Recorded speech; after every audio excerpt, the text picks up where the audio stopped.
방송을 응원해주세요. 공익광고협의회.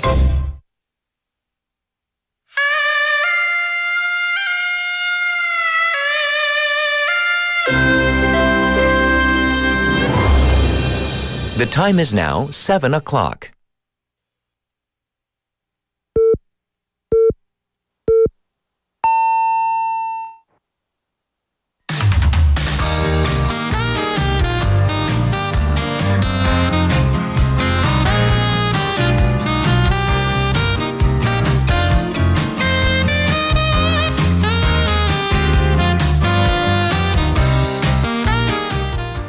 Being single or living alone, when you think about this, what pops into your head? Is it of someone who is enjoying the freedom of being single, or is it of someone really struggling to make ends meet? Well, it could be both, at least according to recent reports, as an average single-person household spent about 40% of their earnings on basic living costs. Single-person households make up over 30% or even 35% of the country, and their economics and lifestyles do make up an important part of the country overall. I'm Catherine. This is Morning Wave in Busan on Tuesday, November 19th on BEFM, 부산영어방송.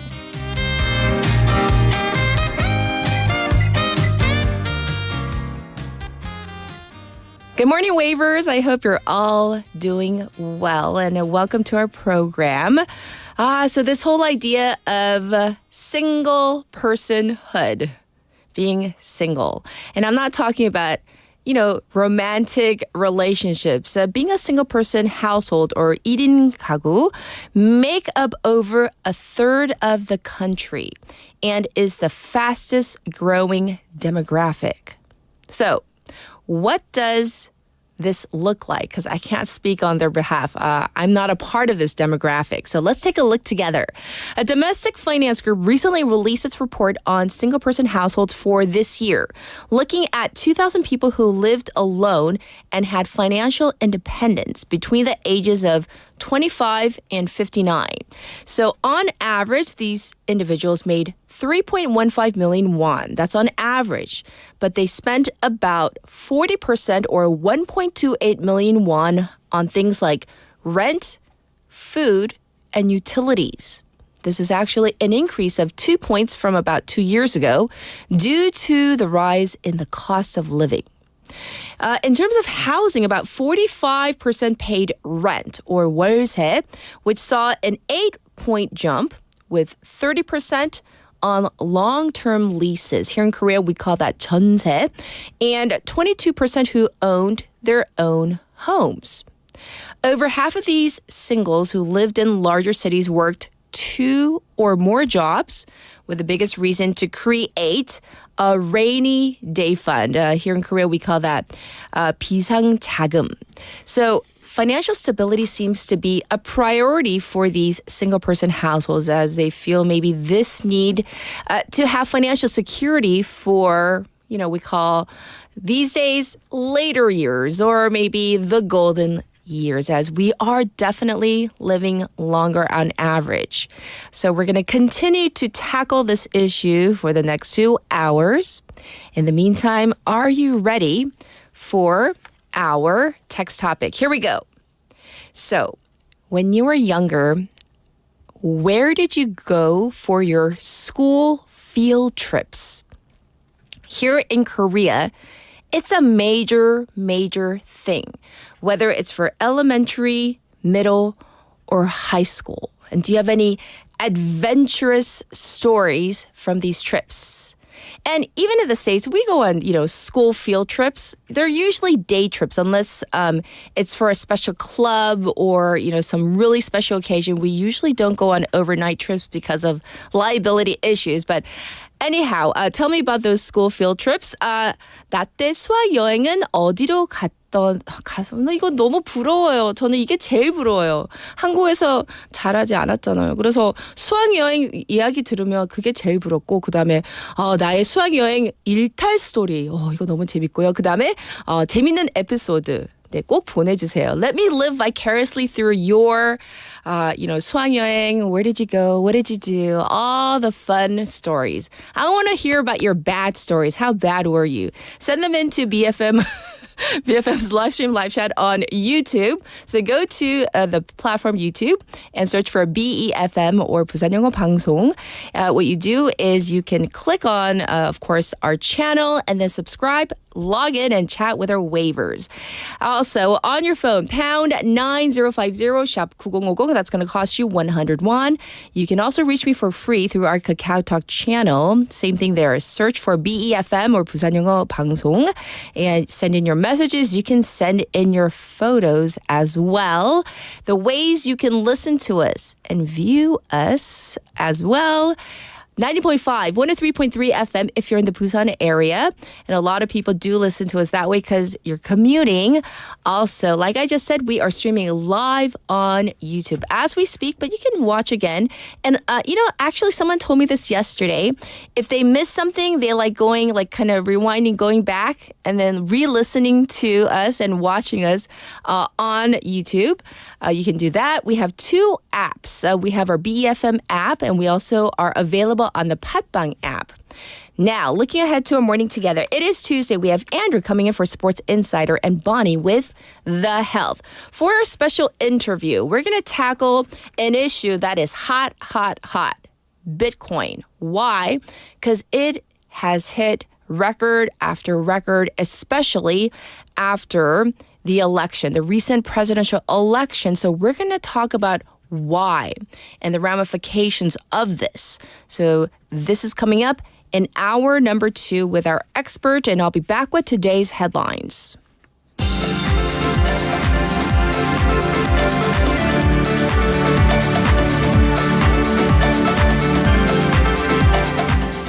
It is now 7:06, and these are today's headlines. Yoon says South Korea's relations with U.S. and China not about choosing sides. President Yoon Suk-yeol said that South Korea's relations with the United States and China are not about choosing sides, pledging to working closely with both superpowers amid Donald Trump's imminent return to the White House.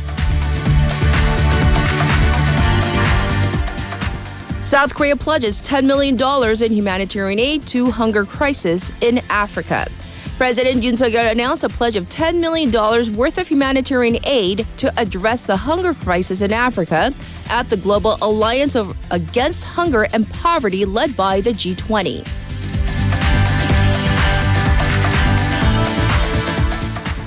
Kim Jong-un calls for bolstering nuclear forces without limitation. North Korea's leader Kim Jong-un called for bolstering the country's nuclear forces without war preparations, accusing South Korea, the United States, and Japan of threatening regional peace through military cooperation.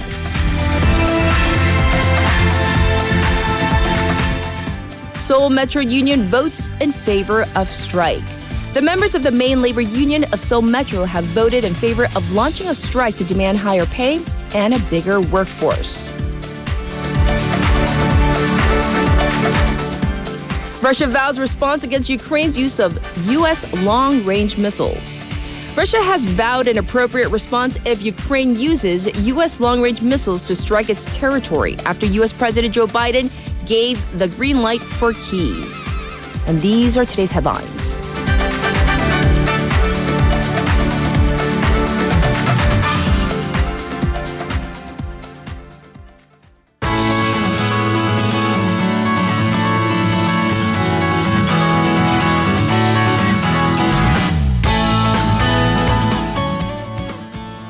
It's time to say good morning to Haley. Hello. Good morning. I'm so excited and I'm like a little bitter about the fact that I have no, fun 수학여행 stories. 일타 이야기 없어요, 저는. Because in the 슬퍼요. States, we didn't 네. have big overnight trips as an entire class. No, we did not. We did not. Because there are liability issues. The schools Insurance don't want to take issues, responsibility. no. Because so much would happen. Oh gosh. I mean, we'd have irritare stories, rule-breaking stories for days. Yes. Days and days. Ah. But I was a member of my high school choir, and we went on a trip to San Francisco from Seattle, and that was like a 14-hour bus ride because it is the States and the land is big. We had fun, but I was such a goody-goody in high school. 일탈 didn't start until University. Yeah. Until I was outside of my parents' home, which I don't think they're listening. So I think statute of limitations runs out on that stuff once you hit your 30s. I say. So I'm like, you know what? This is what I did. And I'm in one piece. I'm fine. But then one of our parent chaperones, going back to my high school trip, there was like a band playing on the street in like the middle of downtown San Francisco. And he's like, I dare you to dance. And I was like, what do you bet? Like, what do I get out of it? And he's like, I'll buy you ice cream. Because there was a famous Ben plus that thing, ice cream shop. I was like, I'll buy you ice cream. I'm like, you're on. It's like, and you know how I dance. And you know how We I roughly dance. call it dancing. Yeah, dance. And I'm like, there were movements, and there was ice cream at the end of it. So I was like, yeah, there's my 일탈. There's my deviation from dancing that I did, the street performance. Very fun, very cute. All right, we're going to get into our first update. Busan City is getting more funding to turn itself into a global tourism and MICE hub city next year, right? Right, so that's always been the goal, but of course, in order to achieve that goal, we need money. Yes. So Busan City said that it has allocated over 70 billion won in its budget for next year for the various tourism and MICE city projects. So for 8 billion won is going into the third exhibition hall at Bexco. Construction there is set to break ground next year to be completed by 2028. And then the Global City Tourism and Promotional Organization, the TPO, that abbreviates to the TPO, it has 1.2 billion won to host the TPO Tourism Summit for next year. And that will be the inaugural summit for the first time ever. Right. And Busan's also allocating money for the Gourmet City Initiative. And next year actually is the Big TUE, the 20th year of the Fireworks Festival, which just wrapped up its 19th year. So that'll be held on an expanded capacity. And the city is also expanding programs at the tourism information centers to kind of help people on the ground. And they'll open a network and marketing office in Tokyo to attract tourists here in Busan. I see. So definitely good. We're getting more funding, right? And also starting next year, it's going to be easier and faster to get around the city on the bus. Right. And the Korea and also Busan, we already have a fairly good and well-connected bus system. Yes. But then for some lines, the wait time is forever. Right? I mean, if it goes beyond like 10, I'm like, might as well walk. But Busan City has announced revisions to the bus system using big data. So first, there will be 9 new bus lines. One will go between Taejongdae and Kimhae Airport, another from Daepo to Centum City, and routes going in and around Kijang and Jeongwan areas. Sure. Also, the city will shut down 10 low-demand lines and revise 21 routes. And in Gangseogu, the Echo Delta City does not have any buses running through it right now, at least on the city bus level. They'll get a new line, and on average, buses will be set at 6 minutes apart for a closer commute. And the proposal will go through an opinion gathering process at Busan City Council, each district and county levels, as well as for the general public. And these changes, once they pass these respective levels, will go into effect starting next April. Well, this is definitely good news for the commuters, for tourists, for everybody. Right. All right, moving on to another traffic-related issue. The city is looking into relocating a driving test site currently located smack in the middle of the city. Right, and this would be the Nambu driving test site, and maybe some of our listeners got their licenses there. I mean, it's very popular. It's in the middle. But here's the thing.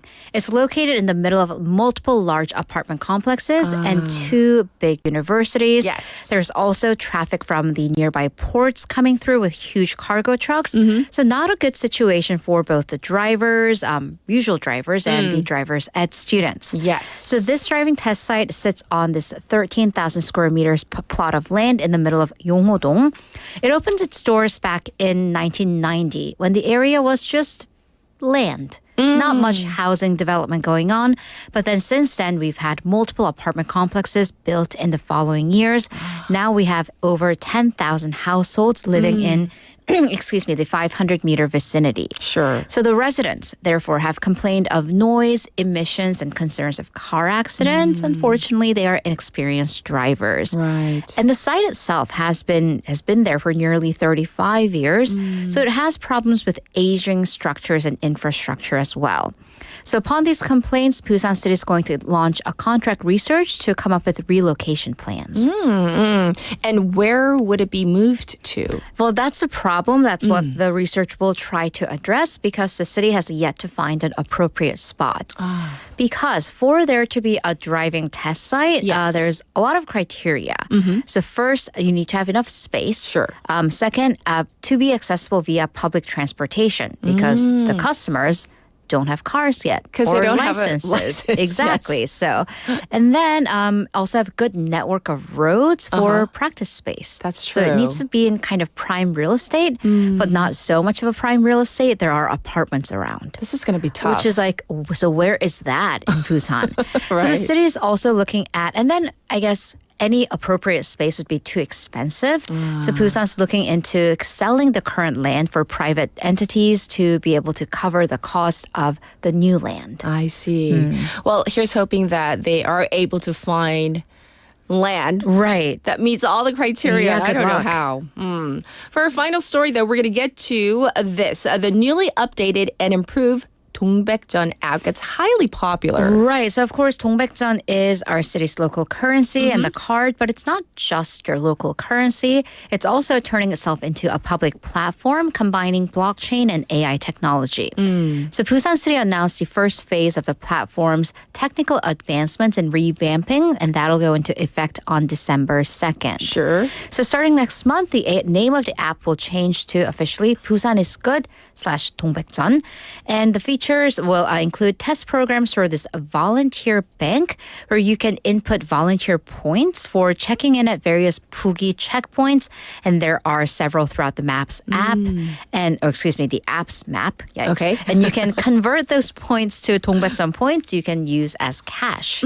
So, and then this is a first come, first serve because it's a test for the first 50,000 people on the app. Sign up start on December 2nd. Okay. There are other features like the digital Busan Citizens Card, applications for various funding, and maps for the 15-minute city. Oh, so December 2nd. Right, mark your Sign up. calendars. 50,000 people, first come, first served. Thank you, Haley. Thank you. Mark your calendars. Back to you, the waivers.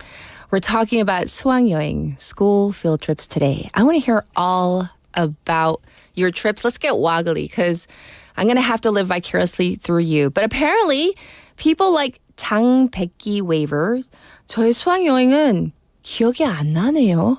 Like they say they can't remember their school field trip. No. I want to hear about all your memories. In the meantime, here's your traffic and weather.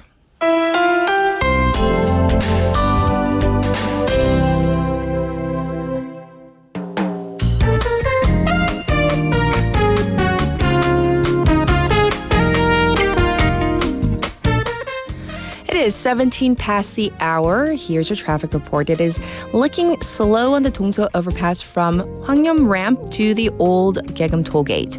It's also backed up on Byeonglo around the Wondong ramp going into the city. Also, traffic building on Luno Samsung-daedo from Myeongji underpass to Shinho Bridge right now. The current temperature reads 7 degrees Celsius, and there is light rain reportedly coming down in some parts of the city right now. The skies will clear up by midday with a daytime high expected of just 14 degrees.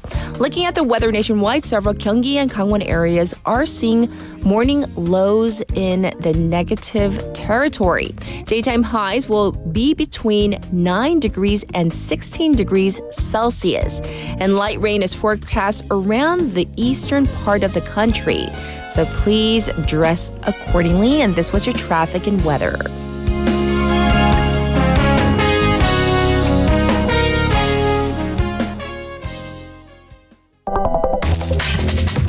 Are you an early bird? Are you up to date on the news? Are you a trendsetter? for all of the biggest issues from Busan to the world and useful information you need right here on Morning Wave in Busan.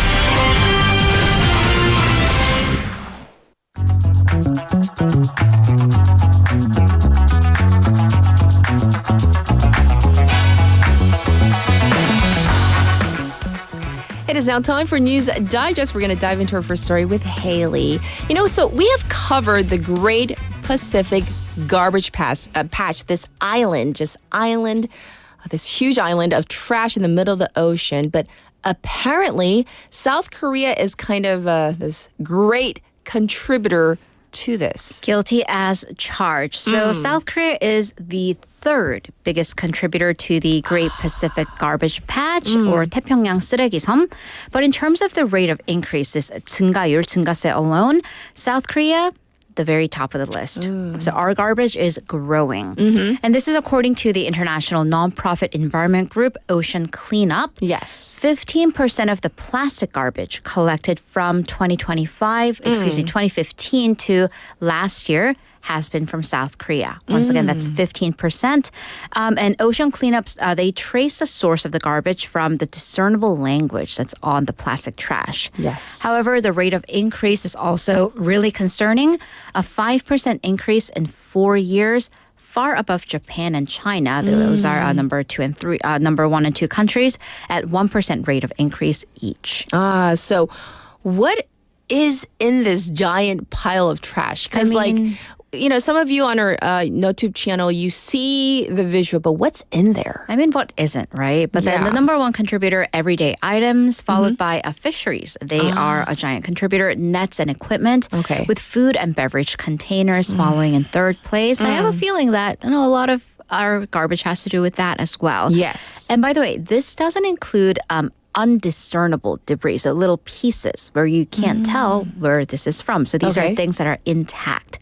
And the problem is, though, fish and other wildlife, marine wildlife, they mistake the plastic pieces as food. And there were pieces, containers that had bites taken out of it because fish thought it was food. And the thing is, that is, number one, immediately dangerous to the wildlife that just digested or ingested plastic that they cannot digest.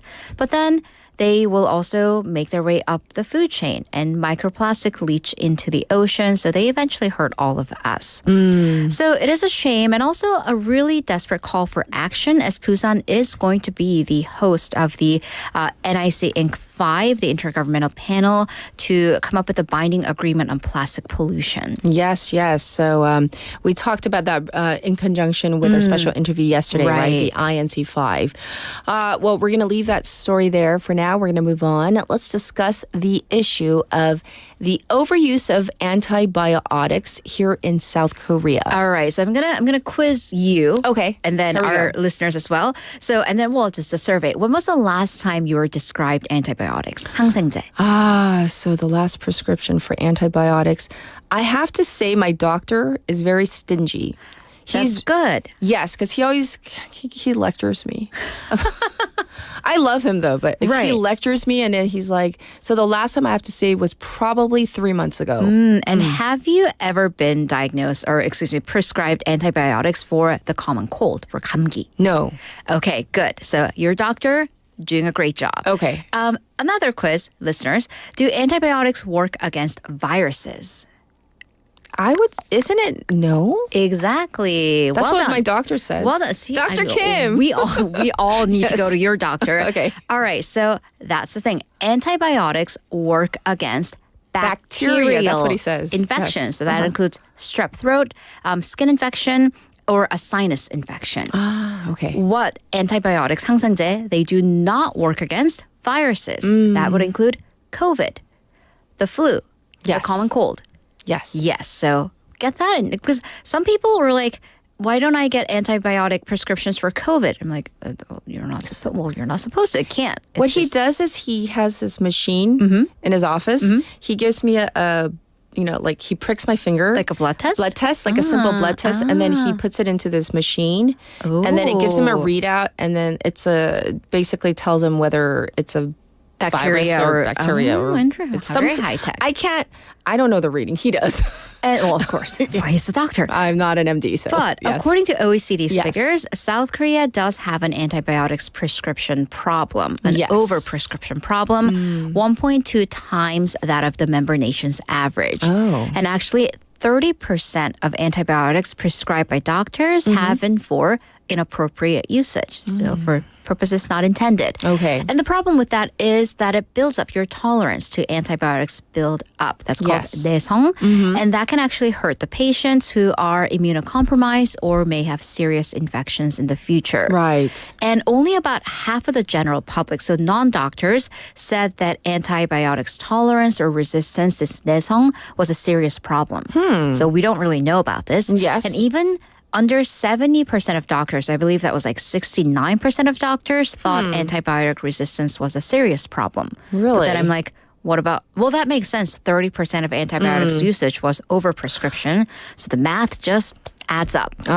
The reason I'm bringing this up now, reason why this is an issue, because Yes. right now, the third week of November is World Antibiotics Awareness Week. Yes. So here are some antibiotics 항생제 guidelines. Number one, only take antibiotics prescribed by a doctor and finish the dose you were prescribed. Yes, Just because that's really you feel important. better, don't stop taking your medication. And if you did that, didn't finish, and have antibiotics left from your previous round, don't just willy-nilly take it. It's, once again, you don't have the powers to even self-prescribe Exactly. medication. And then if you have antibiotics left over, please, for the love of whatever deity you believe in, don't flush it down the toilet because, well, that's going to pollute everything. Return it That's to the true. pharmacy or the public clinic. We'll take it. They have boxes.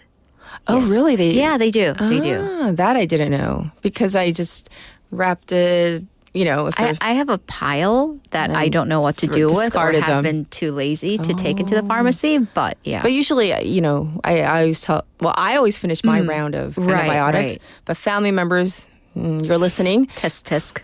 Yes. Okay, now I know. But Dr. Kim, thank you for not overprescribing, and I won't give the first name. All right, so let's move on to our next bit of news. We can finally bring you some good news regarding fresh produce prices. We need some good news. First We time do. in months, I don't know, Yes. years, kimjang may not be as expensive as you thought it might be because 배추 prices, Napa cabbage prices are finally going down. By the way, has anybody done kimjang yet? Not yet. Well, I'm I don't- doing mine. I don't. Well, you never do. I don't. Well, I don't eat kimchi. I'm doing mine Saturday. Oh. And I say do with quotes, air quotes. Why is it? 90% my sister, 10% me. I just do the whatever. You put the this fillings, 양념 on. yeah. She does. My poor sister. Yes.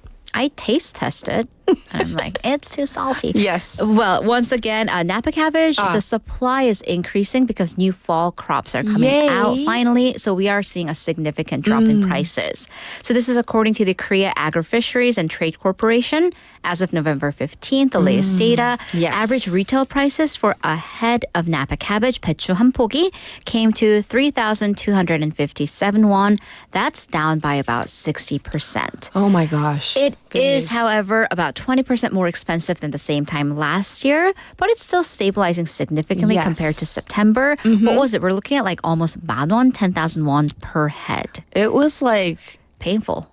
we just didn't make any new kimchi. It was Right. just too much. Right. Definitely good news. So how were the farms able to get their supplies stabilized? Right, so the initial problem was the heat wave. The Yes. heat wave caused poor vegetable yield, but the farms quickly replanted and they strengthened their produce management and recovered the numbers. The government also implemented discount programs with retailers adding their own discounts to that. Yes. And also another major kimjang ingredient, 무. The radishes.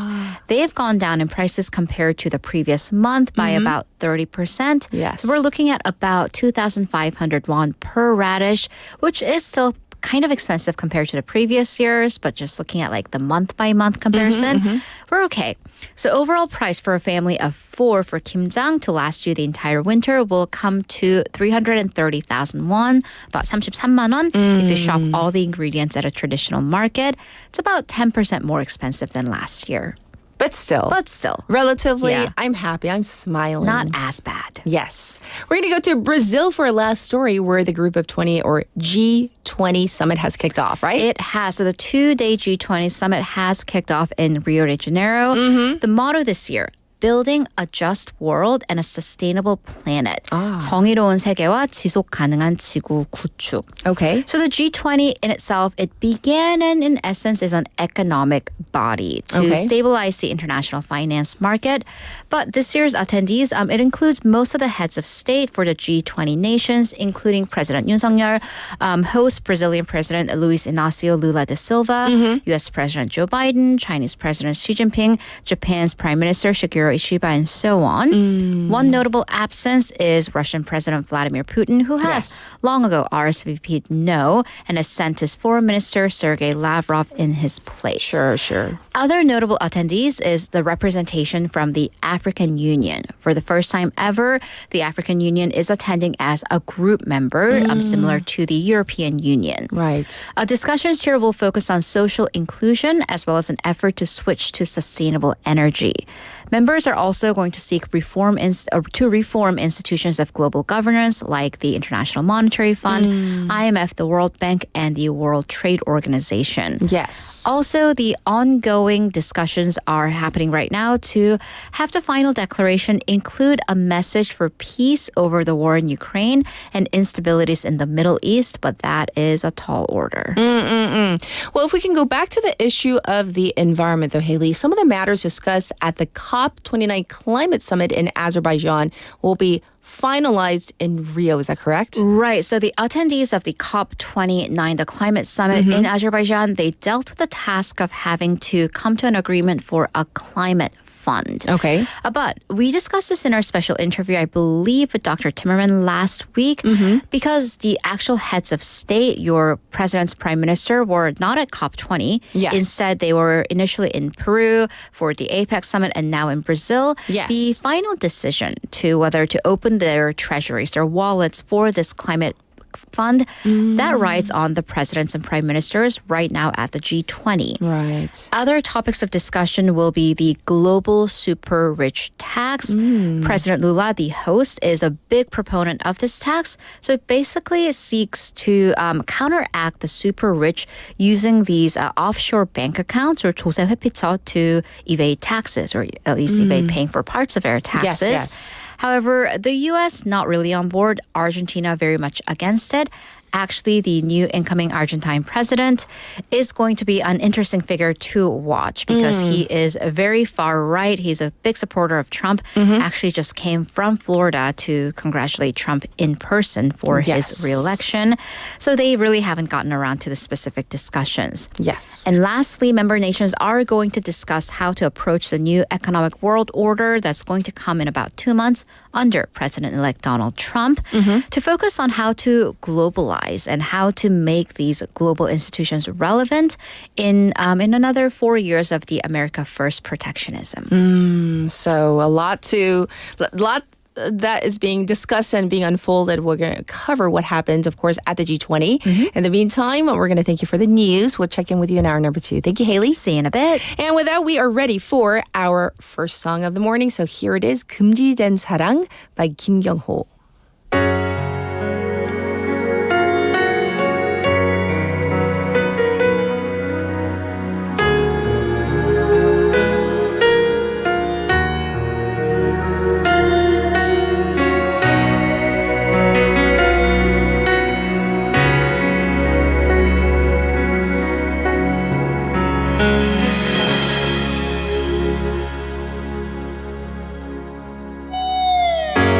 울지마 여기에 새겨진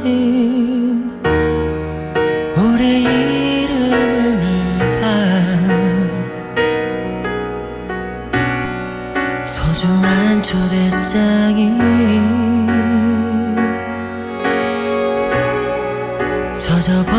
젖어버리잖아 슬퍼만 너의 가족들이 보이지 않아도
Welcome back, everybody.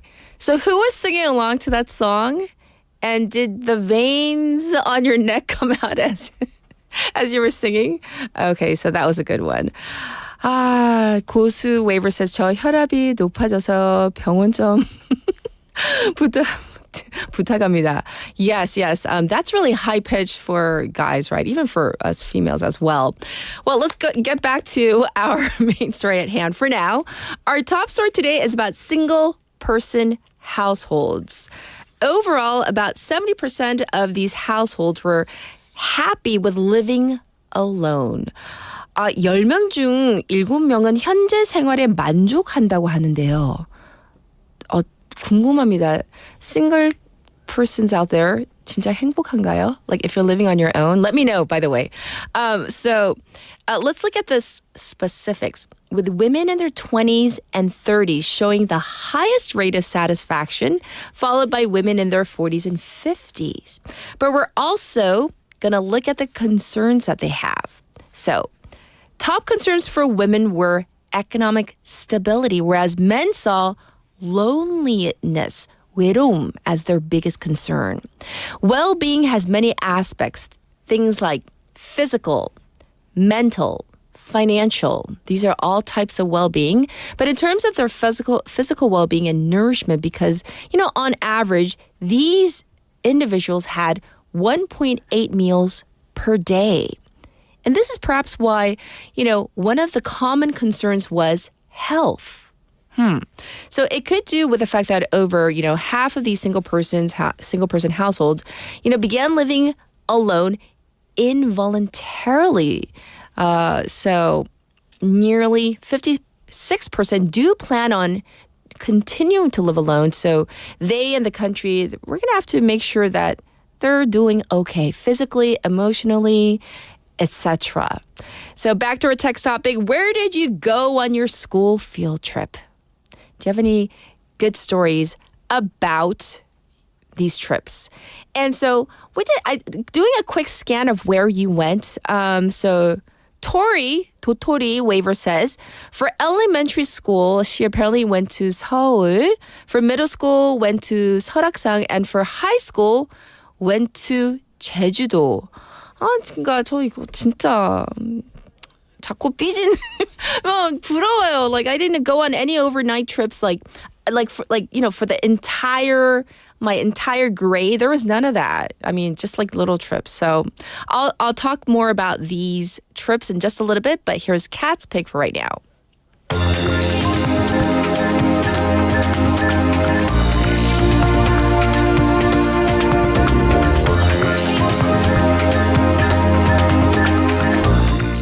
Today's story is so inspiring, amazing. This is all about Sophia Park.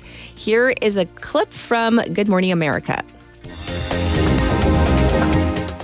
The California General Bar exam is no easy task. In fact, it has a pass rate of only 51%. But it was no problem for Sophia Park, who is the youngest to pass the California Bar exam at 17. Here's on the pass list for the July 2024 bar exam. A home video captures the moment Sophia found out she passed the exam. Remarkably, just a year earlier, her family experienced the same excitement. Her older brother, Peter Park, also passed the California Bar, at that time breaking the record for the youngest person to do so at 17 years and 11 months. Now Sophia has surpassed him, passing the exam at just 17 years and 8 months. People tell us, hey, I think you guys are so much more excited when Peter passed the bar. And then with you, it's like, oh, it was expected that you would pass the bars. You see, at 13, she simultaneously started law school while attending junior high. But halfway through her freshman year of high school, I decided that I wanted to just pursue law school and just focus on that only. Because high school is taking up a lot of my time. So she took the California High School Proficiency Exam so she could study law full-time, later passing the bar with breeze. I don't think it was extremely difficult, but I do think there was difficulty in how much you had to put into your brain in a limited period of time. Like her brother, Sophia became a law clerk at the Tulare County District Attorney's Office at the beginning of 2024. We're so excited for her, for her brother, and really the family. It's quite remarkable. Now she waits to turn 18 to be sworn in as a Tulare County Deputy District Attorney. People do say like, wow, you're so young, but sometimes I forget about my age too. In my perspective, I'm just a law clerk who passed the bar exam and will become an attorney. I'm really looking forward to working as an attorney. I would think this is just like the first step into my career. I'm smiling because she said it wasn't extremely difficult. Really? The California bar, of all the 50 states, it's one of the harder ones. It is. And the fact that she's just 17, her parents have put these siblings on this path. So they are taking an unconventional route path to becoming attorneys. But kudos on Sophia, her older brother Peter, and their two younger siblings. They're on that same path. But I feel like their parents aren't really pushing them. They really want to do this. And that's why I say congrats to her. This was Kat's Pick for today.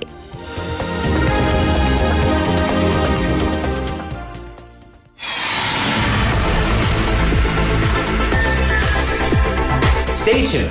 You're listening to Morning Wave in Busan.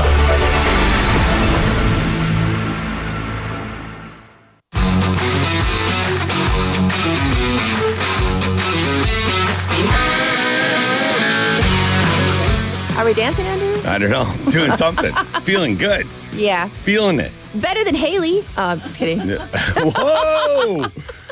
Yeah, as everyone. Producer said I yes. do this because I'm looking behind me to see if anyone's coming through the door. I know. Hey, so this is Sports Insider, just in case you're wondering.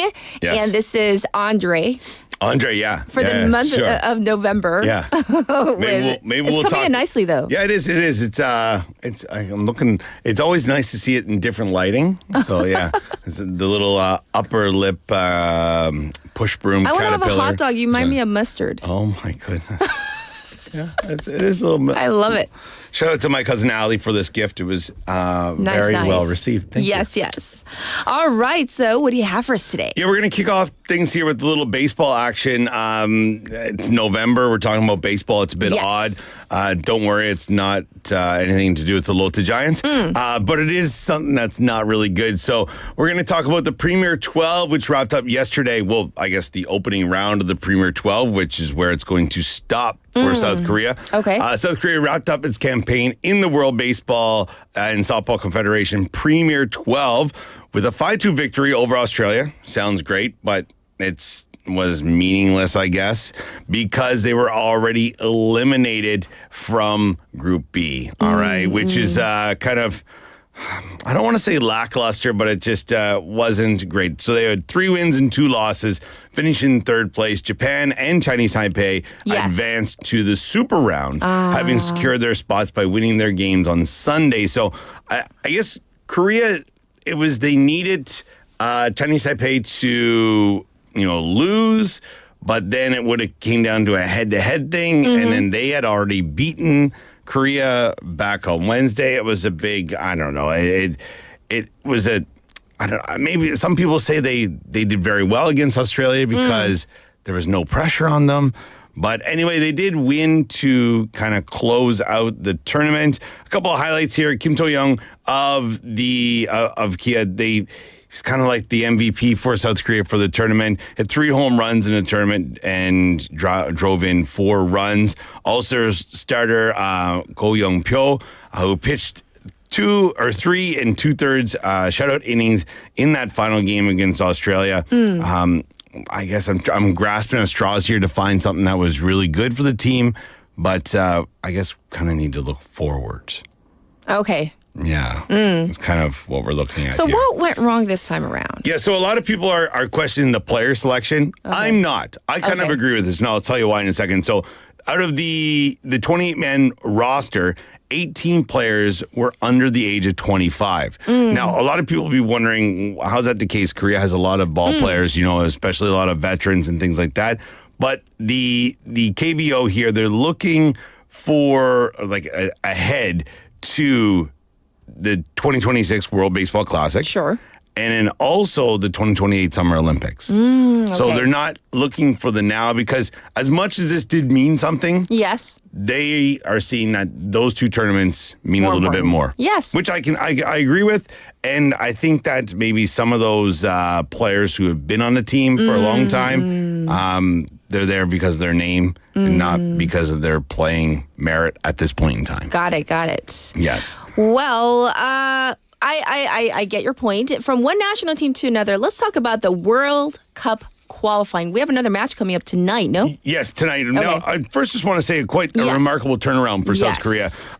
Looking back just a couple of months ago, a goalless draw here against Palestine, which led to the Boo Birds coming out for new manager Hong Yong-bo. Right. Then there was all the criticism that he's faced. It has come out to saying, well, the investigation really didn't find any issue. Maybe more issues with the behind the scenes stuff and, administrative things and things like that, but not against him, which I think, I don't think he was at fault in any of this. Yes. So people should have been booing the KFA, not Hong Yong-bo, all right, which I think is interesting. Now, fast forward to now, South Korea have won 4 consecutive games in a row and lead Group B with 13 points. It's a solid 5 points ahead of Jordan and Iraq. Now, to tonight's game, they will, first off, last week, winning against Kuwait, which I think we all assumed would happen. Yes. But we've assumed things with this team before. And it didn't go that way. Yeah, it didn't really work out. All right, but Son Heung-min did score his 50th international goal in a 3-1 win over Kuwait. Right. Now, this achievement is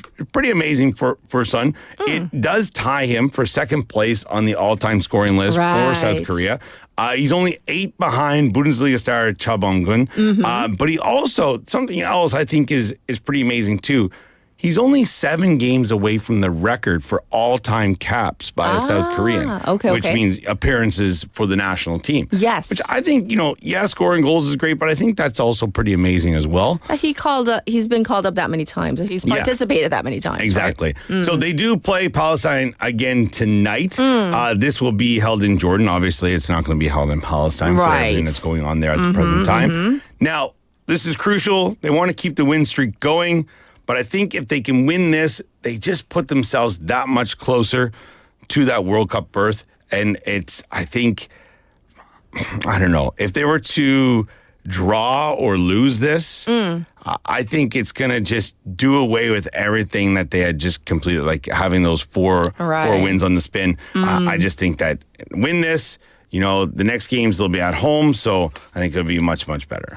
Indeed. So we have time for one more. One more. Now, I do want to talk about the Mike Tyson-Jake Paul fight, but I also want to talk about Son Heung-min's teammate at Tottenham being suspended for comments that were made back in June on an Uruguayan TV program. This is big, yes. Yeah, so Rodrigo Bentancur has been fined and also suspended for 7 games for the comments that was made, when the TV presenter asked him, for Son Heung-min's jersey, and he replied, Sonny's or one of Sonny's cousins, because they all look more or less the same, which is, even saying that coming out of my own mouth, that is a quote, people, not my... that is not Andrew's words. Now, the thing here was he immediately came out, apologized, which went in his favor. And he said that him and Sonny have patched things over. You and I were talking off air. Yes. That's neither here nor there. It should never have been said. But then he kind of came back and denied the charge. Right. And that's why the FA has come down on him much harder. I don't think it was going to be this bad. And then he denied the charge, saying, it shouldn't be what it is. And then, to me, if I may interrupt. Sure. It's not just that, he may have apologized to Sonny on his Insta story, whatever. Yes. But he never apologized to Asian people in general, which kind of irked me because, he may have dissed Sonny or he apologized to his friend, but he never apologized to other people he may have offended. Or just South Koreans. You could have just even just said South Koreans or sure. to just to a general population of people that he did offend. Yeah, for sure, 100%. Right. And I am happy, this is months ago now, so a lot of people would have forgotten about this, and it just brings it back to light and shows it that, this is something serious and that the FA are not taking it lightly like maybe he had. Now, If I wouldn't call myself a sports reporter if we didn't talk about this other yes. story, and we're going to get to this clip real quick. All right. Judge David Yakubuchi sees the contest 80-72, while judges Lawrence Cole and Jesse Reyes see it 79-73, declaring your winner by unanimous decision, Jake El Gallo Paul. So, you know, We know what happened. The fight I wanna talk heard about around the world. I want to talk about the bout that happened before this. That was like insane. The female fight before this, and I apologize, I do Yeah. not have their names. I know one of the girls is an Irish girl, but I feel the other female boxer got robbed. And Taylor was who won, but the other girl, the woman, she should have won. I was like yelling at everyone TV. in attendance thought so. Every one of the announcers thought so. Everybody on X, on any socials, they thought so. I don't Everybody know. but the judges. Yeah, exactly. You know, I was like, what? Yeah, I'm not really sure. One good thing, though, with this here, and, you know, it was all put on by Netflix, which was kind of their introduction to this kind of a thing, which some people are like, ugh. But I think it is good moving forward. You know, people didn't have to pay a $60 pay-per-view. Yeah. Unless you were in the States and there were streaming issues. Yeah, it was buffering. We were in Korea and we had no issues. It was quite well. Yes. But I will say that, you know, the female fighters Right. on this card get paid handedly, Yes. which is great. And that is something that a lot of people say what you want about Jake Paul, that he has always made sure that everybody on the cards that he has put on with MVP promotions yes. have been all paid very, very well. Yes. Which I have to commend him on that. I'm not his biggest fan, but yeah. Well done. Well, we're going to call it a wrap. Yeah. We squeezed it all in. We did. And we'll check in with you next week. Bye, Andre. Oh, bye-bye. Okay. It's time to wrap up our show. How about this song? I love this song. Single Ladies by Beyonce. Put a ring on it. Single ladies, all the single ladies, all the single ladies. Now put your hands up in the club. You just broke up. I'm doing my own little thing. You decided to dip, and now you want to trip. 'Cause another brother noticed me. I'm up on him, he up on me. Don't pay him any attention. Just crying my tears, getting 3 good years. You can't be mad at me. 'Cause if you like it, then you should've put a ring on it. If you like it, then you should've put a ring on it. Don't be mad when you see that he want it. If you like it, then you should've put a ring on it.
좋은 도시는 우리 모두의 미래이자 희망입니다.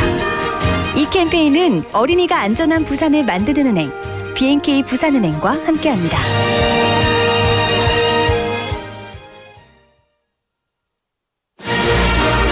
We are the firefighter duo. Winter is so dry. Let's prevent fire by keeping these 3 rules. If you take caution, you can prevent a fire. The number one cause of fire in winter are electric blankets. Take special caution with highly flammable materials such as memory foam, toppers, and bedding. Number 2, having too many appliances on the power outlet is dangerous. Always unplug all the appliances that you're not currently using. Number 3, check the heater is off before leaving the house. Leaving it on for an extended period of time can cause a fire. Let's all take part in preventing fire and have warm and safe winter this year. Tune into BEFM 부산영어방송 for an emergency broadcast. This campaign is brought to you by BEFM 부산영어방송.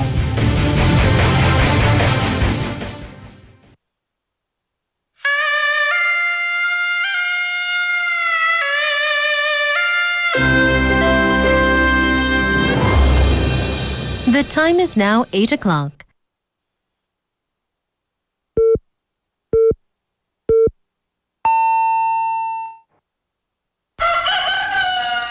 Good morning, Dynamic Busan. Yeah, you're waking up. Time to shake it up. Tell the world good morning and find out what's going on. Well, hi there, folks. There's everything from comedy to lively chat to music. Broadcasting from a room about the size of your closet. All calls are recorded. What show is this? Live from Korea's dynamic city, this is Morning Wave in Busan. I'm sorry, who'd you say you were?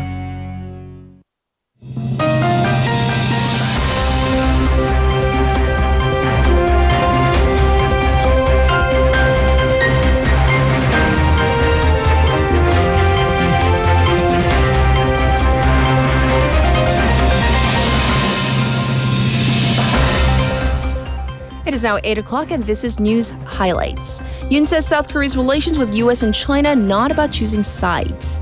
President Yoon Suk-yeol said that South Korea's relations with the United States and China are not about choosing sides, pledging to working closely with both superpowers amid Donald Trump's imminent return to the White House. Yoon expressed hopes for constructive relations between Washington and Beijing in a written interview with Brazilian newspapers on the same day he arrived in Rio de Janeiro to attend the G20 summit. The South Korean president reaffirmed the Korean-U.S. alliance as the foundation of the country's diplomacy, but also highlighted efforts to maintain dialogue with China to contribute to regional peace and stability.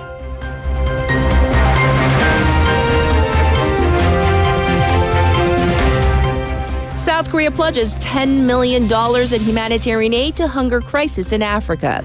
President Yoon Suk-yeol announced a pledge of $10 million worth of humanitarian aid to address the hunger crisis in Africa as a member of the Global Alliance Against Hunger and Poverty led by the G20.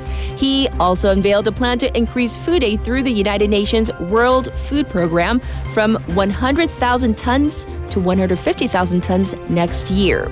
South Korea also plans to announce an 845.6 billion won financial contribution to the World Bank's International Development Association Fund next month. Yoon called for support among G20 members for sustainable growth in developing nations while encouraging developing nations to conduct financial and structural reform.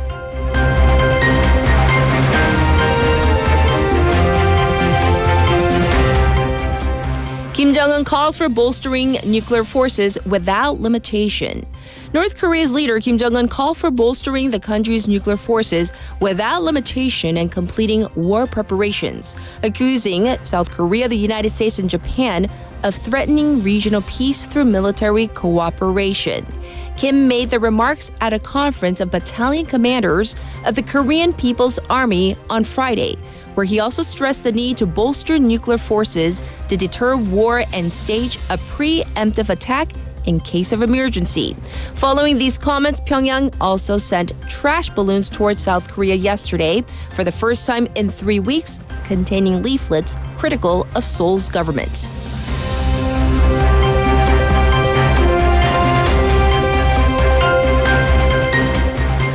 Seoul Metro Union votes in favor of strike. The members of the main labor union of Seoul Metro, the operator of Seoul subway lines 1 to 8, have voted in favor of launching a strike to demand higher pay and a bigger workforce. The union said a vote was held from Friday until Monday, with 83.2% of its 9,450 members participating, and that 70.55% voted in favor of a strike. Unless a settlement is reached at a mediation meeting led by a government labor commission, the union said it will announce detailed strike plans during a press conference in front of Seoul City Hall later today.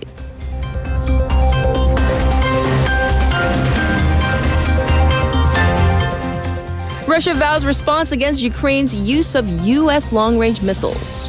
Russia has vowed an appropriate response if Ukraine uses U.S. long-range missiles to strike its territory after U.S. President Joe Biden gave the green light for Kyiv.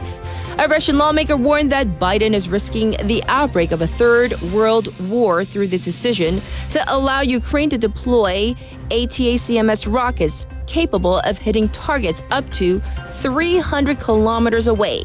In the meantime, Biden told the G20 that the U.S. strongly supports Ukraine's sovereignty, while this decision has apparently angered Donald Trump's allies. And this was News Highlights.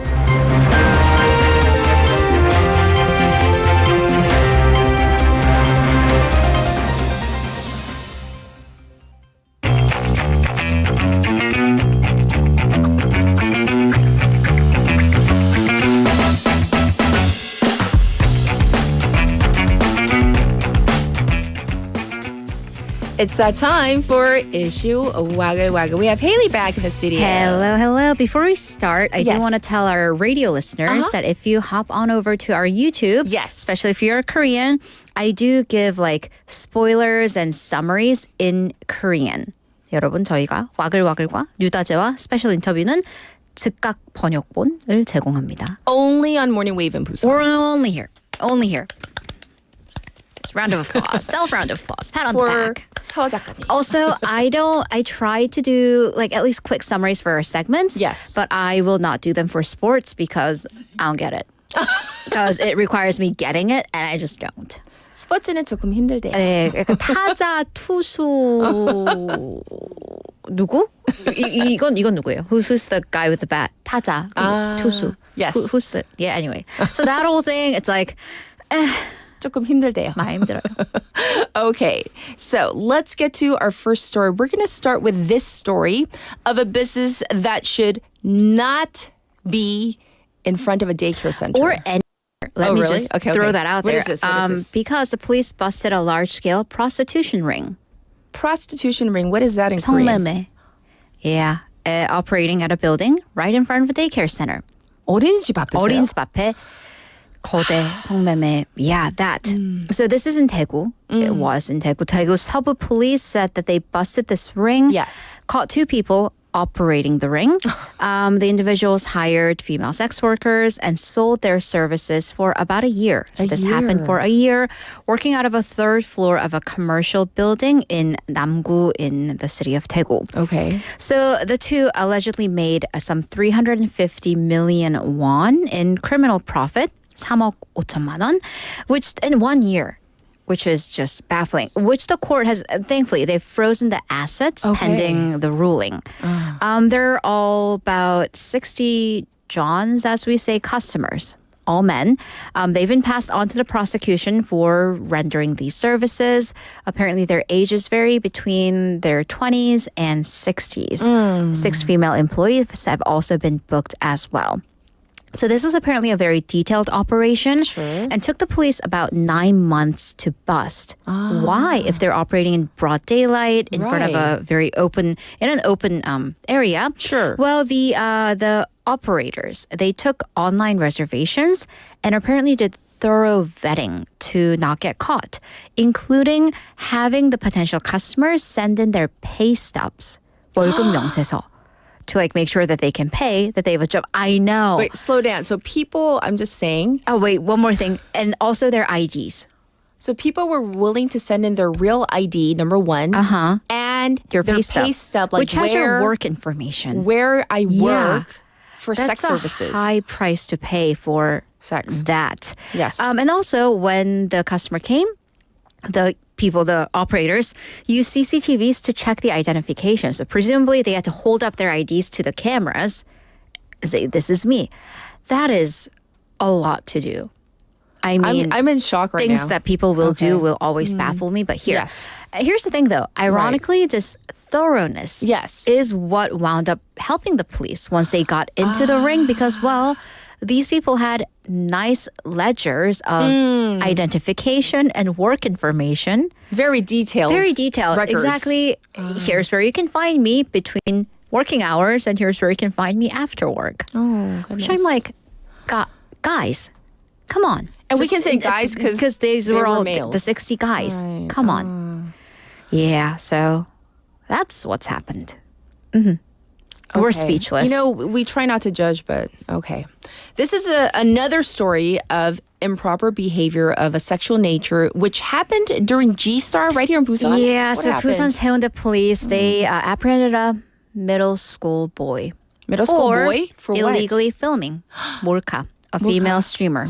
Yeah, so this kid, middle school student, teenager, went to G-Star at Bexco. It's on Saturday, followed the streamer around until she left the building, taking photos or videos of her. Okay. Thankfully, passerby, somebody, a third person, noticed and notified the police, which, I mean, thank goodness. Yes. The police checked his identity, identified that he was a minor, called his parents, and had them accompany him to the police for questioning, as you should. Kind of good news, not for him, but he is not a criminal minor. So he's not under 14, so he's not 촉법 소년.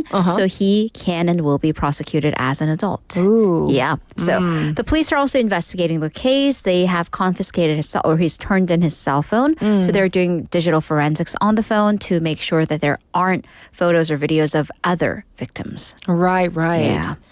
A big no-no, this whole 몰카. Huge no-no. Yes. Right. And especially for, I mean, if you're, 15, 16 and you think this is okay, it's really not. It is truly not. It's truly not. I mean, I get permission from family members when I'm posting on like social media. I get permission from my friends. I'm like, hey, can I post, our selfie, our group photo? Right. Oh my goodness. Okay. Well, on to the next story. The Suneung CSATs are over, but we want to shine the light onto the work that goes into making and distributing this major test. Mega test. So we've kind of talked about how the creator, the question makers are basically imprisoned in a nice place in a hotel, but for months because they have to make the test. And then after they make the test, they cannot be released into the wild because, to the public, back to their lives. Because, people are going to ask them. Try to bribe them to get the question. So they're actually, into the wild is actually correct. Yeah, because it is the wilderness. Yes. Because they're actually imprisoned until the test is over. Wow. But what about the people who handle the physical exams? Because they need to be wrapped and put into boxes, and the boxes need to be taped off. That's another job we didn't consider. Okay. All right, so would you take this job? I'm going to offer you, I can't offer you the job. Offer me the job, okay. I'm going to offer you the job. Okay, what is it? Also, you're not qualified, by the way, and I'll get to it. It's a 19-day commitment. 19 days. You cannot go outside. No phones, no laptop, no electronics, and I'm talking about anything that plugs in, including a hairdryer. Can't dry your hair. Well, you can, but just, maybe with a towel. With a towel. Doesn't really matter because you can't go outside anyway, so who's going to see you? It's a fairly easy workload, a little bit physical. You're wrapping up test booklets. Food and lodging paid for. Apparently, the food is really good. Okay. So you get 97,000 won per day. 97,000원. So that's about 1.85 million won for 19 days. And that's after taxes. So that's some money that's going to get into your account. So our ages comes to about 12,000 won. 시간당 12,000원. Okay. But still. No phones. I don't know about that. Yeah. I mean, you can watch movies, books. Oh, by the way, and the reason that you're not qualified is because they only take men. Because 100 of them have to live in the same dorm building. Okay. Although it's like, if it's not the same room, why does it matter? Right. I don't know. But it's only men? It's only men. So, well, okay, we're not going to give you 19 days off anyways. So if I disappear next year for 19 days, you'll know why. We know why. Yes. So this is the test booklet packaging job for the CSAT 수능 시험책 포장 작업. So they are like the test creators under lock and key, literally for the duration of the job, with the doors and windows locked from the outside. Yes. And you are guarded. You're watched closely. With CCTVs, and there are like physical in-person guards watching you at all times in the factory. Once again, TV is good to go. You can read, but no electronics. And the food is really good, according to those who were released at 5:30 p.m. sharp last Thursday. Right after. Yeah, they're like, all right, the final test is done. You can go. Some people do consider, especially young people, this a sweet job. And a lot of them are in their kind of early 20s after their respective 수능 or, between college. But others say they don't, and this is people who have done it because of the quarantine for 19 days. Yes. They don't recommend it unless you are really desperate for that money. Okay. Comments are also torn, saying that, for, not being able to go outside or have a phone, 12,000 won per hour doesn't seem to be enough. But others say, look at the total amount. You get food and lodging, then it's not that bad. Yeah. What do you think? Waivers out there. I'm curious. Yeah. Would you take the job? 하실 의향이 있나요? 19일 동안? 19일. Yeah. But some people 육아하시는 분들은 하실 수 있어요. I know. They're like, you mean a vacation? Like you a mean all vacation, expenses 19 days paid in a vacation? hotel? No kids? Yeah. No, who's? Yes. Let's end this on a positive note. So this is an online post from a parent of a middle school boy. Their son gave them this notice, this 알림장 통신문. From the school about an upcoming overnight field trip, 수학여행, thus our text topic. 수학여행. So apparently it had information on how many students so far were going versus not going. Okay. The parent noticed there were several students not going and wondered, why? Why? Because that is a major part of one's, childhood, teenage years. But is it because, at least for some of them, because of the money? Oh, because it's kind of pricey. It is kind of pricey because we do go to, we're getting like 설악산 and like, in Yongin, the amusement park. And so there are transportation, entry fees and whatnot. Sure. So, and I love this. This parent took action.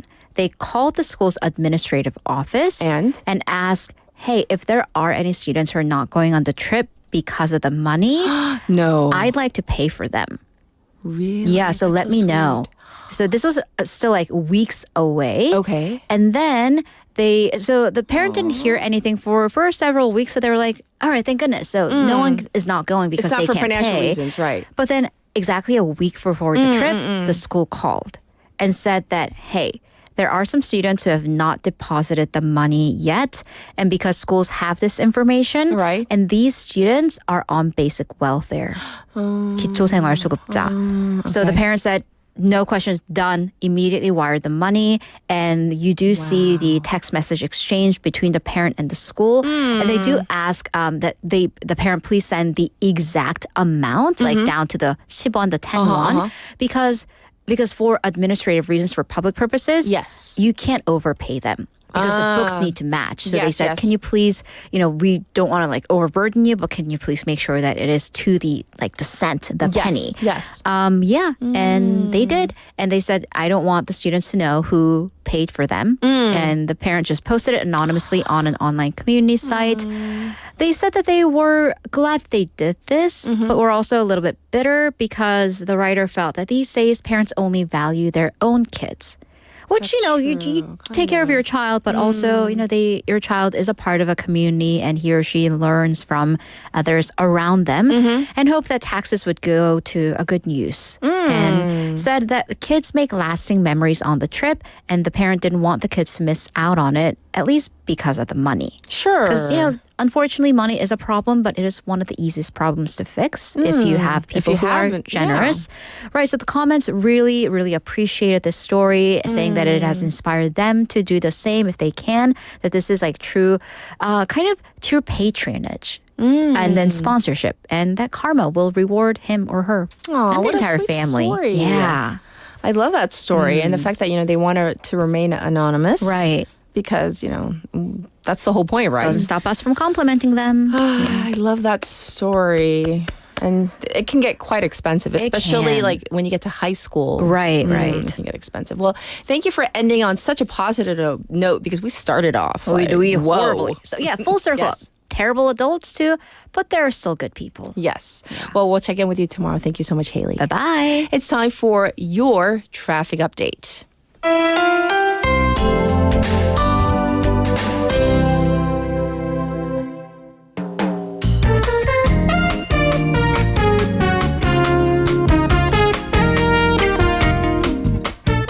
It is now 8:19. Here's your traffic update. It is looking slow on 만덕대로 from Mandak Tunnel number 2 going towards the Dongnae area right now.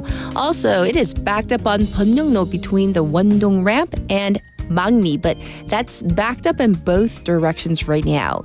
There is also congestion on Chungnyoldaero from Myeongyun intersection to the Sumindong intersection. As for the weather, it's currently 8 degrees Celsius, and it's going to go up to 14 degrees. Looking at the weather nationwide, there are several Gyeonggi and Gangwon regions seeing, the temperature dipping down into the minus territory. The daytime highs will go up to between 9 and 16 degrees Celsius today. Light rain forecast around the eastern part of the country. And this was your traffic and weather.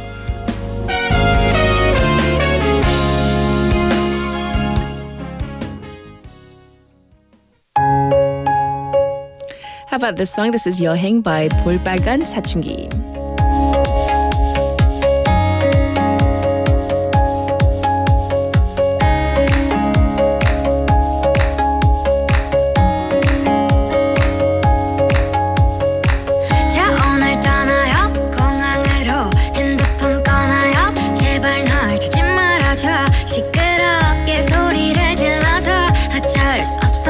가볍게 손을 흔들며 bye bye 쉬지 않고 빛났던 꿈과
All right, welcome back. I was enjoying reading some of your messages. So I came across a fun one by Souvenir who says 수학은 아니고 고등학교 졸업 여행이었는데 친구가 맥주를 사왔어요. Oh, in high school, somebody brought beer. 버땡와이저였는데 더럽게 맛없었어요. 알고 보니 당시에는 지금처럼 수입 맥주가 거의 없을 때라 이름만 버땡와이저고 국내 생산이더라고요. So they went on a kind of graduation trip in high school and somebody had brought what they thought was imported beer, you know, that kind of very famous beer. And they said it was so nasty. I've tasted that beer. I don't know if it's the same stateside or here if it's the same taste. Not a fan of that beer either. But anyhow, thank you for sharing that one. We have Umberto who says that he actually went to an old gold mine. That's interesting. Gold mine, 금 캐러 갔나요, Umberto? And, well, his son went to Knott's Berry Farm. I remember going to Knott's Berry Farm. 정말 그 Knott's Berry Farm이란 데 미국에 있는 거기 베리? 다양한 베리를 이렇게 생산하는 그런 옛날 농장인데 지금 거기가 뭐냐면요. It's kind of like Disney thing, like amusement park. There's lots of rides and stuff like that. So it's very different now. Back in the day, it was literally, you know, they sold preserves and berries and jams and stuff like that. They still do, but it's more of an amusement park these days. Well, thank you for your messages. And I know you guys can just kind of revel in all your overnight trips and your 수학여행s. And I can just think about my day trips. The best day trip I went on, it was, you know, we can only go for like 2 hours because we got to take the bus ride 2 hours back. So it was very mundane. We went to like the typical, like, you know, Disney thing or Magic Mountain. That's about it. So very, very boring. But I envy all you people who grew up here in Korea. We're going to get to our special interview. I'll be back in just a moment.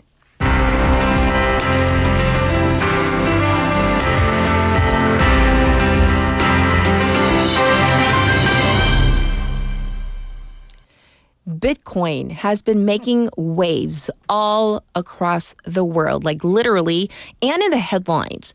Bitcoin has recently soared to a record high of $93,000 for one Bitcoin, sparking discussions about its growing influence in the global financial market. And so this surge comes amidst optimism tied to the recent U.S. presidential election and beyond, with promises of crypto-friendly policies under the incoming administration. Supporters may celebrate this milestone as a turning point for cryptocurrency, while critics warn of heightened risks. So we're going to take a closer look at this. We have invited Professor Ravi Sarathy, Professor of International Business and Strategy in the Damore McKim School of Business at Northeastern University. So let's say hi to him. Hi, welcome to the program, Professor. Hello, how are you? And thank you for inviting me to talk about Bitcoin and cryptocurrencies. Yes, thank you for joining us. We have so much to ask you. So first of all, as I said in the intro, Bitcoin recently hit, at least temporarily, a record high of about $93,000. So from an objective standpoint, Professor, what were the main driving factors behind this sudden surge? Is it just what happened in the United States with the elections, or is there more behind this? Well, I think all prices ultimately are demand and supply. And I think what happened is the elections, leading up to the elections, as it became more likely that President-elect Trump would win, people started thinking that the Republican Party is more crypto-friendly, and so there will be more favorable environment. And so that is, a political angle. But really more important, I think, is the supply-demand issue. That is, demand is rising because, as you noticed, we now have, it's much easier to hold any kind of crypto, but particularly Bitcoin in the US, because we have mainstream financial institutions beginning to offer ETFs, exchange traded funds, that allow you to buy crypto without really knowing much about how you create a private key and create a digital wallet, etc. All you need to do is sign on to a company like Fidelity and opt to buy Bitcoin. And it's just like buying any shares on any of the US exchanges. So I think that's one very big thing. The ease of holding ease of holding Bitcoin in mainstream financial institutions has made it much easier for people who've been interested for some time, but were daunted by the complicated nature of how you create private keys and digital wallets, etc. So now it's much easier. I think that's one factor. The second is Bitcoin is actually a very illiquid market. What I mean by that is most of Bitcoin is not traded. You have close to 20 million Bitcoins out of a maximum supply of 21 million. And out of that 20 million, something like 70% is illiquid. In other words, it's been held in wallets for over a year, and 30% has been held for over 5 years. So I think those are two interesting factors. And then a third would be that even large firms like Microsoft are at least going to discuss proposals which have been put forth by shareholder groups, whether Microsoft should own some Bitcoin as a proportion of its total, cash reserves. And they are discussing that in a meeting that's going to come up in the December annual meeting. And then lastly, I would say respectability. Now that you can hold ETFs in major institutions like JP Morgan or Fidelity, it's become more respectable. So it used to have a tinge, if you will, of illegality, and maybe it's used for criminal elements. I think all of that has changed. And I think that's probably, some of the reasons why we see more, demand going up for crypto. So looking at these factors that you've just laid out for our listeners today, it does seem that the recent results of the U.S. elections, namely, of course, the U.S. presidential election, though, has been linked to this real optimism, though, in the cryptocurrency market. So how significant do you think the role of government policies will be in influencing Bitcoin and other cryptocurrencies?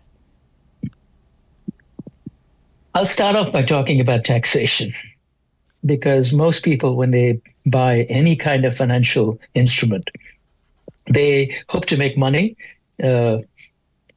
either by having the price go up if they hold the asset, or having the price go down if they sell the financial instrument short. In other words, they sell it without owning it in the hope of buying it back later. Yes. And all of that is taxed. And U.S., at least, taxation of Bitcoin is a bit complicated because you have to file tax returns, and you are taxed essentially on fairly small transactions. And so it's a fairly onerous reporting burden. And I think the hope is that it'll become much easier to hold and trade Bitcoin. Perhaps it'll be exempt from taxes up to a ceiling. Certain size transactions and below may not have to be reported. So there's, I think, some hope along those lines. And then, most financial institutions around the world have to comply with what's called anti-money laundering, AML, with KYC, know your customer, CFT, countering the financing of terrorism, anti-trafficking, trafficking of, human trafficking, etc. So Bitcoin has been kind of in the shadows. And in the US, I think anybody who wants to trade Bitcoin like an exchange has to comply with AML, KYC, etc. Whereas foreign exchanges don't have to, though I believe Binance got into trouble because they had U.S. clients, U.S. customers, and were fined a fairly large, hefty fine. And I believe Binance has stopped to some extent accepting U.S. customers for that reason. So I think maybe there's also hope that the restrictions surrounding trading and holding and disclosure may be relaxed somewhat. I think I couldn't say yes or no, but I think there may be some hope there on that score for making it less onerous. And then I'll also say the inflation issue. As you know, because inflation is a very big problem, and Bitcoin is capped at 21 million. So the idea is that if you have large deficits, because President-elect Trump is promising to cut taxes and so forth, so the projections from many economists are that U.S. deficits will go up significantly. Yes. And if they do, then it is likely that the U.S. dollar could become weaker in global markets. Yes. And so in a sense, owning Bitcoin might be actually a hedge against rising U.S. deficits, which are likely to get higher, and a protection against possibly a devaluation of the U.S. dollar. So interesting.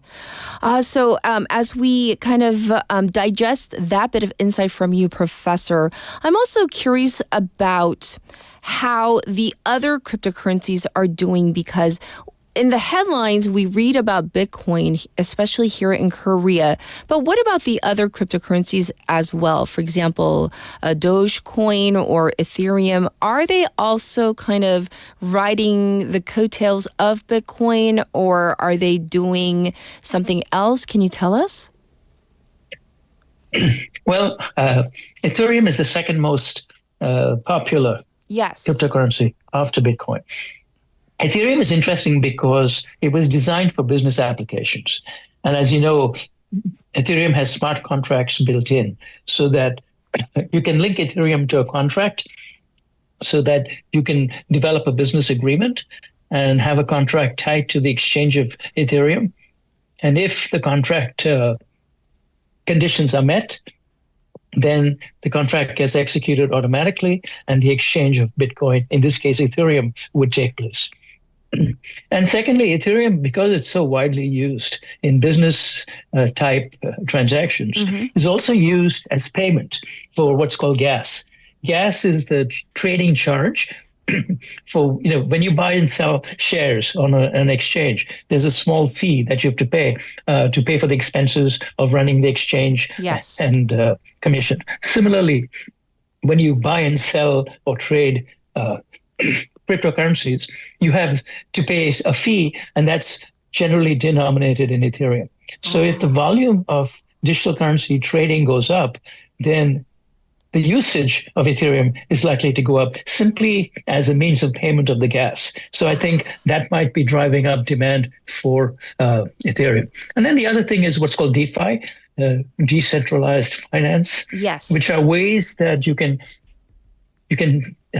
deposit your cryptocurrency, and then the DeFi company can lend it out and then share the interest with you. And you can also stake cryptocurrencies as collateral to help create some new what are called stable coins. So, for example, Maker is a company that has a stable coin called DAI, which is supposed to be one-to-one parity.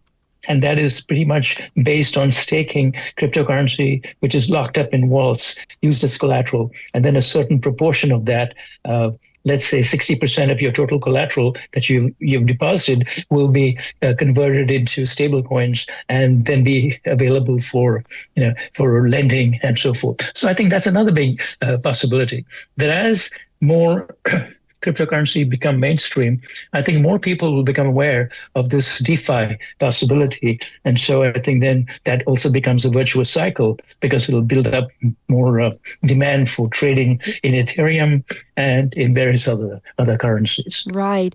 I also want to talk about another headline that I read about. I read a couple stories about Donald Trump and his family with the new cryptocurrency venture. I believe it's named World Liberty financial. So if we can talk about that just a little bit, because it seems to indicate that he is going to be very, I guess, crypto-friendly, we'll just say, with his new administration, it seems. Does it not? Well, I think in general, going back to more than a year ago when people started looking carefully at the elections, many of the crypto-friendly groups, Messari, for example, Messari has a newsletter as well as a business helping people, set up portfolios of different kinds of cryptocurrencies and offer advice, etc. I think those kinds of newsletters from Messari and Pantera Capital and others were talking about the possibility that the Democratic administration and the SEC, the Securities Exchange Commission, were particularly strict and imposing a lot of controls and preventing the crypto industry from growing in the U.S. And as a result, many crypto firms were preferring to do business overseas. And so there was a feeling that innovation in this area, which is important, is being stifled in the U.S., and the U.S. could possibly lose out on innovation.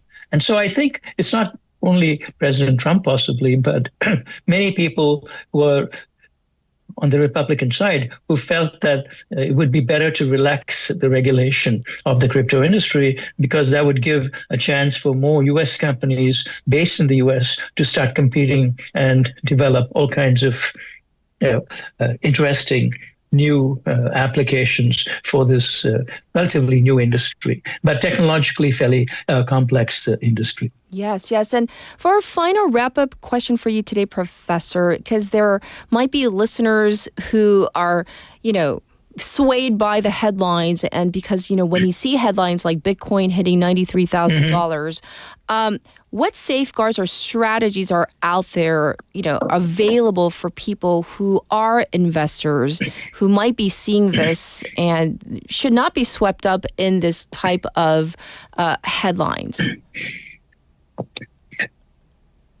Well, if you want to do crypto, the safest way is to have your own private wallet, control your private security key, and that way hold those deposits that you own of crypto in your wallet, and then trade from that when needed.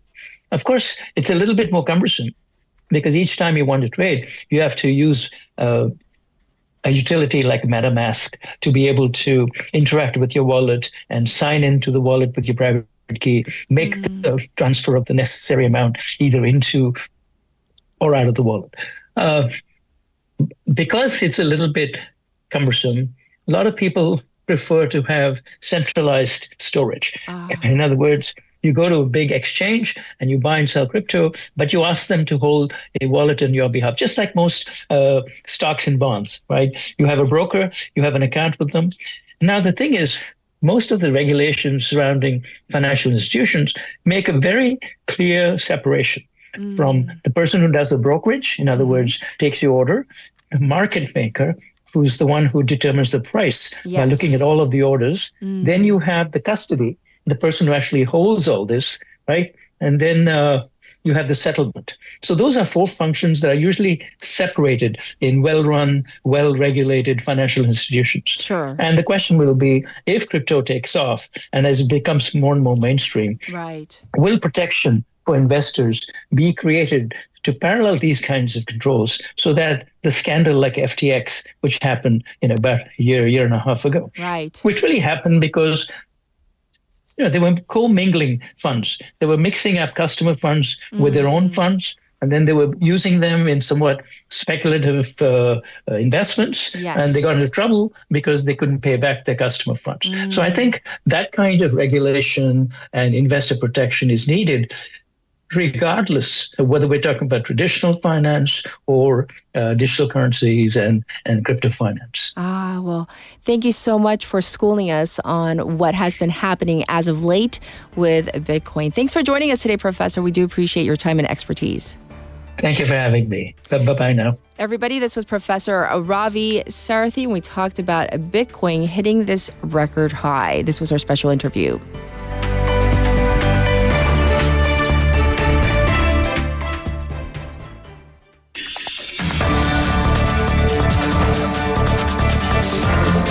Get your local up-to-date news from Korea and abroad right here on Morning Wave in Busan with Catherine.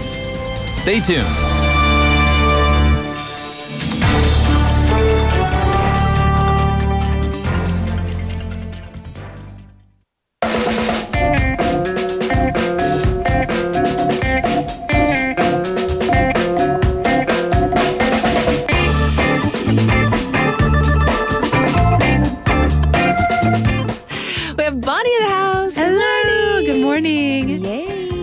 So cold. Yeah. Yeah. Are you enjoying it?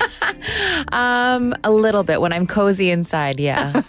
That makes all the difference. Yeah. It can be cold. It can be minus whatever. But if you're cozy in a blanket, depending on where you are. yeah, Right. Yeah. Exactly. So what are we covering today? Actually, that's exactly what we're covering really? today. Oh, we are? Okay. Yeah, I actually got inspired by this because I have friends that are crazy and doing like polar bear dips. Have you heard of these? Oh, yeah. Like going into the ocean really early in the morning. This year? No. Neither am 'Cause I. I've been tempted by this every year, but I've never actually done it because I'm a huge wuss with cold, especially cold water. Yeah. But I know there are many benefits to it. So to encourage me and maybe some of you out there, today we're going to be covering cold therapy. Yay. Yeah. Cold therapy. Yeah, because it's getting colder. There's many, in the summertime, it feels nice to jump into cold water. Yes. Now, not so much. No. But I'm here to tell you there are so many benefits to it. So maybe you will get inspired to do some early morning dips as well. So cold therapy has kind of gotten trendy. There's a big hype in, ice cold baths, cold plunges. Lots of professional athletes, bodybuilders, celebrities swear by cryotherapy, which is cold therapy. But usually, if you have enough money, you can go into like a cryo chamber, which is like a big box that they put you in and they seal it shut and then they circulate cold air all around you. Really great for the body, really great for muscle recovery. But most people don't have either the money or maybe the convenience. I don't really know of many of these cryo chambers even here in Korea. I'm sure there are some, but it's just not that relatively available for everybody. So I'm going to let you know there are ways that you can get the benefits just in your own home. But first, let me go through those benefits. All right. Why would cold therapy be good for you? So first and foremost, it speeds up your metabolism. It reduces inflammation, swelling, and soreness in muscles. That's why a lot of athletes use this. Yes. It's linked to improved quality of sleep and more focus when you are awake. We love this. It boosts your mood, makes you happier, and it may alleviate symptoms of anxiety or depression. We need one. Where do we get one? How much is this? We need these. Okay. And of course, during the sickness season, I don't know if you've noticed many people are coughing, sore throat, sickness is going around. This improves your immune response. So going from hot to cold showers, even for just a couple of minutes, might protect you from circulating viruses. Okay. So the shock of cold water stimulates the blood cells that fight off infection. And one study in the Netherlands actually found that people who switched to cold showers for only even 30 to 90 seconds for a consecutive 90 days called out sick from work 29% less than people who did not take cold showers. Really? Yeah. Well, so if you're worried about cold, sicknesses with this winter, maybe switch to cold showers. This is just an anecdotally. My roommate, he swears by this. Oh, really? I mean, he's been doing it for like his entire adult life. Oh my gosh. Because like his father passed it down to him, like going between the hot and the freezing cold. So every shower, like no matter the weather, whatever season, he does the hot shower, and then he turns it the knob the other way, and he does like the ice cold shower, and like I always called him crazy, but apparently. There was science behind it. Now, Not crazy. Sorry, now hon. you know. Yeah, Yes. it's really difficult to do. I'm not one that likes cold showers at all. So in doing this research, it was also for me to try and do it during this cold season. Yes. But it's definitely difficult. But cold water also strains your body. So your body goes into this survival mode. Oh, yeah. So it's working hard to maintain your body temperature, which increases your blood circulation. And we've covered many times on this show, blood circulation is so good for you. That's what you want to keep your body optimally healthy. So that blood circulation is delivering fresh oxygenated blood to areas of your body that need to recover. So over time, this makes your blood circulatory system more efficient, and this can be really especially helpful for anyone with high blood pressure or diabetes. Also can give you relief of symptoms caused by autoimmune diseases and can help prevent autoimmune diseases. And a big part of this is that it produces brown fat in your body. And this is something some people might not know out there, but brown fat is responsible for heating your body, and it activates and turns on when you are cold.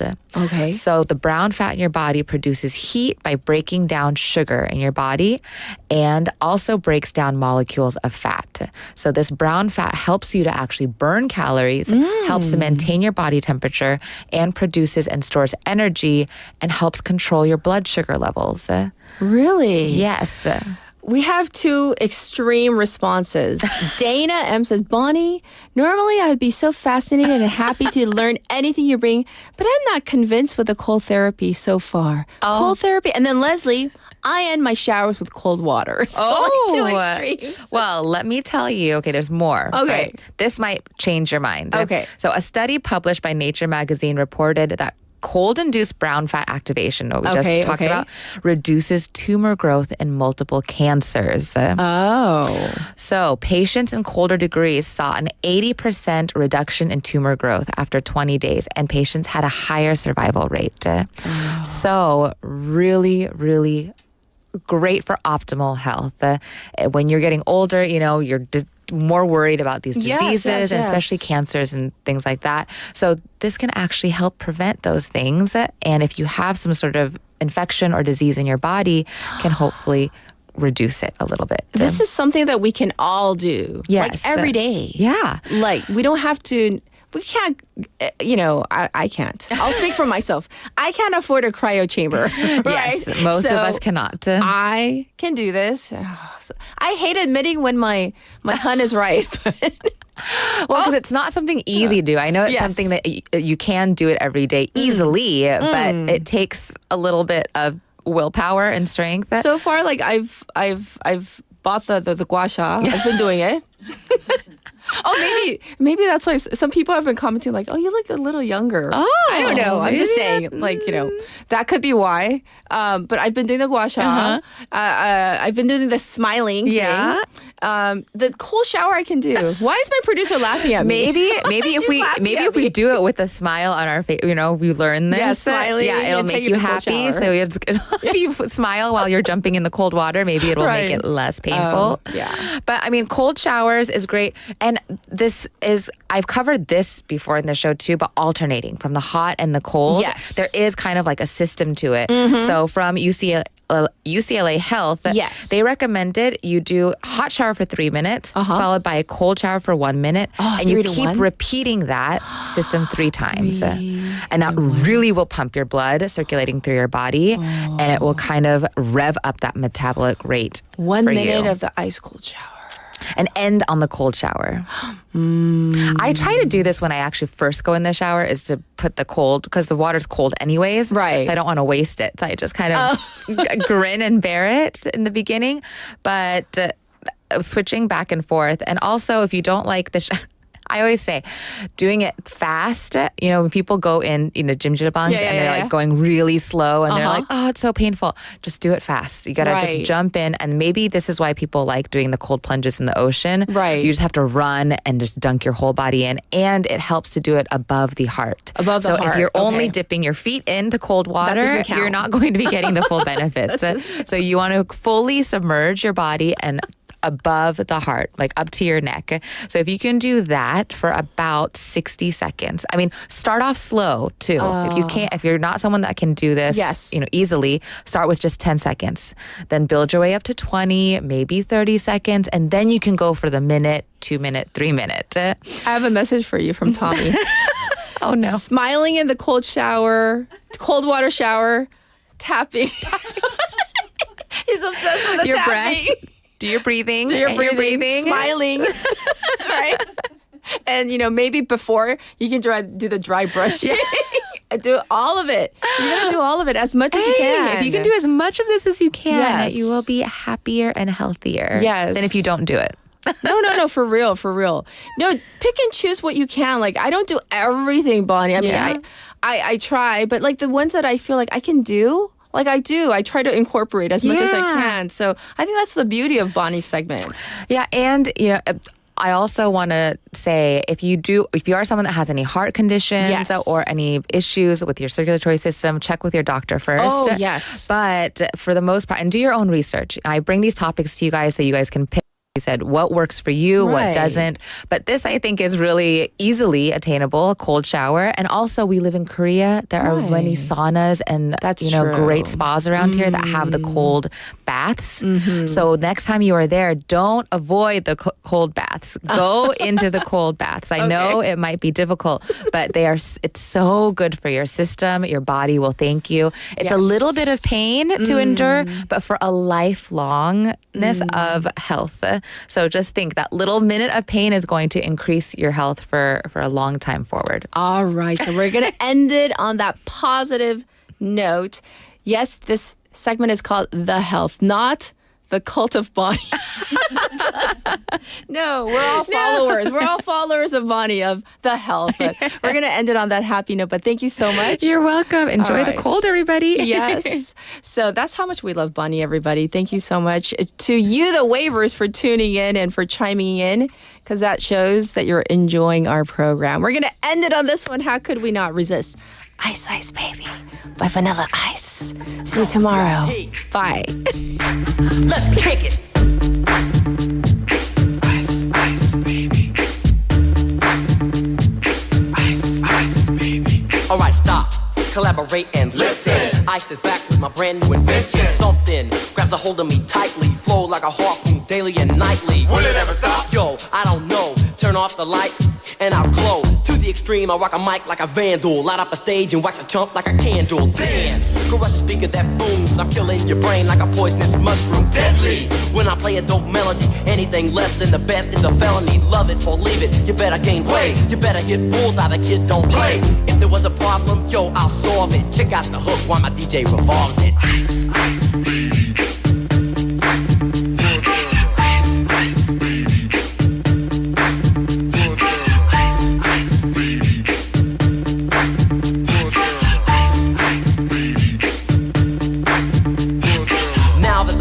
Jumping with the bass kicked in and the fingers are pumping. Quick to the point, no faking. Cooking MCs like a pound of bacon. Burning them, if you ain't quick and nimble. I go crazy when I hear a cymbal and a hi-hat with a souped up tempo. I'm on a roll, it's time to go solo. Rolling, hit my 5.0, put my rag top down so my hair can blow. The girl is on standby, waiting just to say hi. Did you stop? No, I just drove by, kept on pursuing to the next stop. I bust a left and I'm heading to the next block. The block was dead, yo, so I continued to A1A. Girls were hot, wearing less than bikinis. Rock men lovers, driving Lamborghinis. Jealous, cause I'm out getting mine. Shade with the gauge and vanilla with the 9. Ready for the chumps on the wall. The chumps acting ill because they're full of 8-ball. Gunshots ranged out like a bell. I grabbed my 9, all I heard was shells falling on the concrete real fast. Jumped in my car, slammed on the gas. Bumper to bumper, the avenue's packed. I'm trying to get away before the jack is jacked. Police on the scene, you know what I mean? They passed me up, could run it all, the dope fiends. If there was a problem, yo, I'll solve it. Check out the hook while my DJ revolves it. Ice, ice, baby.